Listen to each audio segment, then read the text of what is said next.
राधे राधे। धार्मिक जगत चैनल पर आप सबका हार्दिक स्वागत है। आइए आज एक कथा के माध्यम से हम ईश्वरीय सत्ता के बारे में जानते हैं। एक राजा हाथी पर सवार होकर जा रहा था। मार्ग में उसने देखा कि एक साधु पृथ्वी पर चुन चुन करके कुछ खा रहा था। राजा ने मंत्रियों से पूछा, ये क्या कर रहा है? मंत्रियों ने कहा कि हे महाराज, ये किसी से कुछ भी मांगता नहीं, जो इसे गिरा पड़ा मिल जाता है उसी को चुन चुन कर खाता है। राजा को दया आई। राजा ने मंत्रियों से कहा कि उसे जाकर कहो कि राजा तुम्हें बुला रहे हैं, तुम जो चाहो वो उनसे ले सकते हो और अच्छी प्रकार जिंदगी बसर कर सकते हो। मंत्रियों ने आकर के साधु से कहा कि आपको राजा जी ने कहा है कि जो तुम चाहो वो लो और आराम से अपनी ज़िंदगी व्यतीत करो। साधु ने कहा, वो खुद भिखमंगा है, कंगाल है, वो मुझे क्या देगा? मुझे उससे कुछ नहीं चाहिए। जाकर कह दो अपने राजा से, मैं मस्त हूँ। मंत्रियों ने आकर राजा से साधु के वाक्यों को ज्यों का त्यों कह दिया।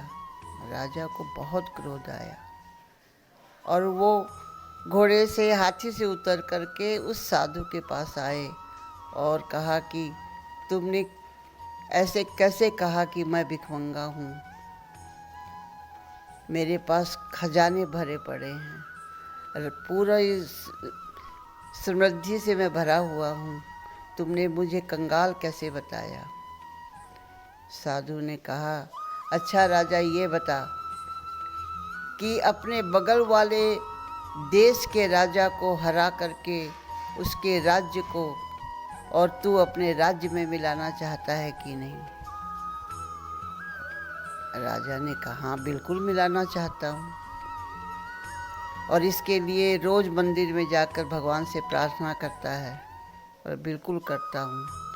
तो तू कंगाल नहीं? तेरे पास सब कुछ होते हुए भी तू मांगता रहता है।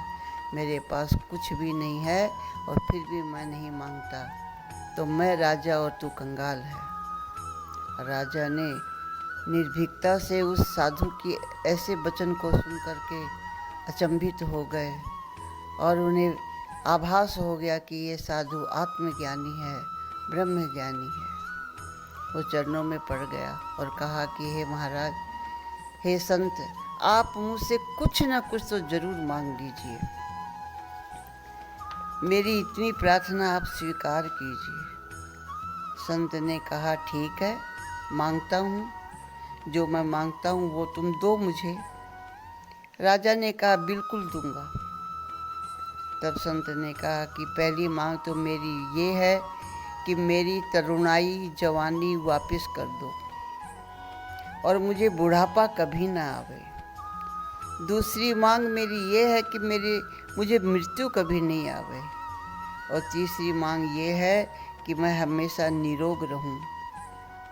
और चौथी मांग ये है कि मैं कभी दुखी नहीं हूँ और सदा भगवान का चिंतन करते हुए और पृथ्वी पर विचरण करूं।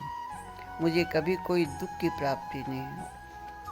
साधु के ये वचन सुनकर के राजा घबराया। उसने कहा, महाराज, इसमें से तो मैं आपकी कोई भी इच्छा पूर्ति नहीं कर सकता।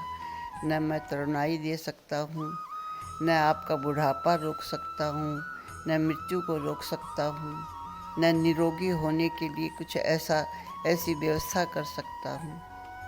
तब साधु, ये तो केवल ईश्वर ही दे सकते हैं। तब उस साधु ने कहा, जो देने वाला है फिर मैं उससे मांगूंगा, तेरे से मांग कर मैं क्या करूंगा? जा राजा, जा यहाँ से। राजा चरणों में पड़ गया और कहा कि हे महाराज, मुझे भी आत्मज्ञान दीजिए, मुझे भी संतुष्ट कीजिए। और वो उनको गुरु बना करके अपने महल में ले गया। राधे राधे।